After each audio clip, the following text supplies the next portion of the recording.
Hey guys, welcome to lesson 2 in the Perfect Mix DJ School Beginner DJ program. Today's lesson is going to be about the history of DJing. Again, in order to be a professional DJ, I feel like every other profession, you learn about the history of that certain topic. If you're going to be a doctor, a lawyer, you learn about where the origins of that profession come from, the ideas and why that profession started. So I feel like in order to be a professional DJ, we should do the same. This is actually something a lot of DJs don't do. And once you have this knowledge, I challenge you to go up to a DJ and ask them one of the questions that I'm about to tell you. And I bet they have no idea.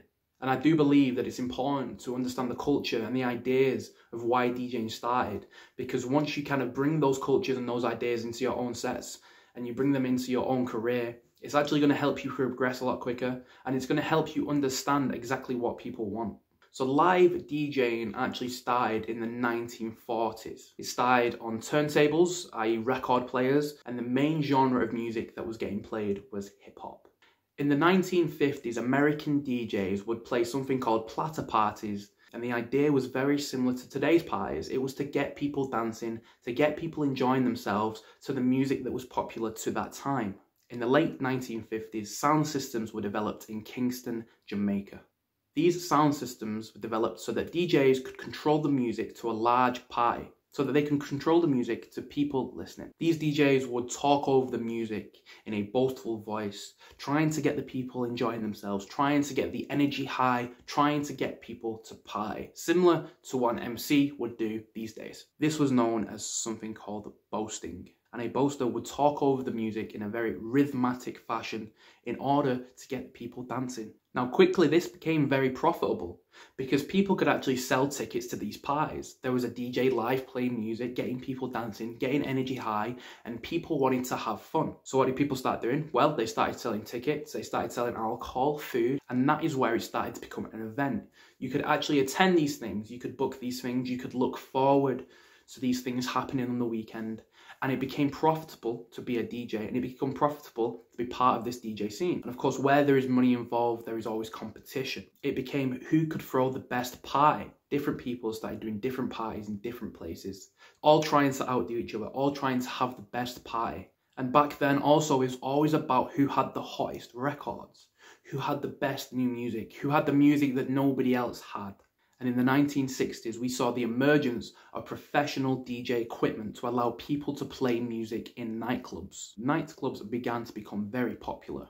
And in the early 1970s, actually saw the first DJs manipulating the way tracks sound in order to transition from one track to another, and in order to create original sounding music there live in front of people. And in the mid-1970s, a genre called disco began to become very popular and dominate the party and disco scene. Also in the 1970s, saw the emergence of record pools, which allowed DJs to find music very easily and to have enough music to play in their live performance sets. In 1977, Disco Bible was released.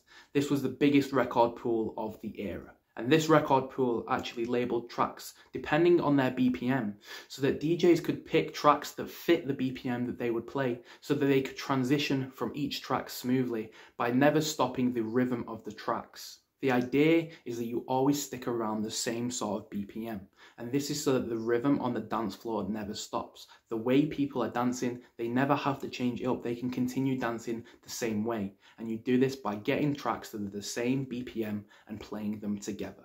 In the 1980s, house music started to emerge in Chicago, USA, and in the mid-1980s, techno music started to merge in the Detroit club scene. And in the 1990s, we also saw the emergence of acid house. In the 1990s was also the birth of superstar DJs. These are DJs that would fly around the world, that would visit different cities all over the globe to play parties. These parties became very popular, and these DJs were the first DJs to build a brand around their mixing. They would play a certain type of music, they would play a certain type of sound, they would get people excited to see them live because they know what they're going to get. Also in the 1990s, we saw the emergence of CDs. Turntables and records slowly started to die off because people saw how easy it was to use CDs in their sets. And in 1992, the MP3 was created, but it wasn't until 1998 that an MP3 player that allowed DJs to play MP3s live in their sets was created. These MP3 players allowed DJs to control the music live from their piece of equipment. And since then, of course, things have just snowballed and snowballed.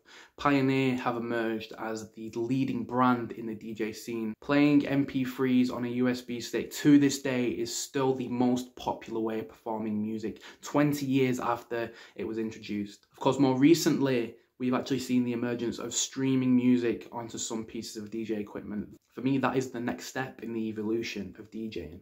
So there you have it, guys. That is the history of DJing. That is where DJing all started. That was the timeline of certain music being introduced in DJing. It's important to know your roots. It's important to know where this all began and the ideas behind why it's began. Because when you play your own sets, when you're building your own career, when you're playing to people, it's important to remember why it started. People wanted to dance. People wanted to drink alcohol. People wanted to have a good time. And those DJs back in Kingston, Jamaica, in the 1950s were the origins of this whole thing. And of course, throughout the 70s, 80s and 90s, we saw the emergence of very popular types of dance music, which we still play to this day. So no matter what genre or style of music that you want to play as a DJ, it's always important to remember the roots. It's important to remember the reasons why DJing started and the reasons why people DJ today. So there you have it, guys. That is lesson 2 and the history of DJing.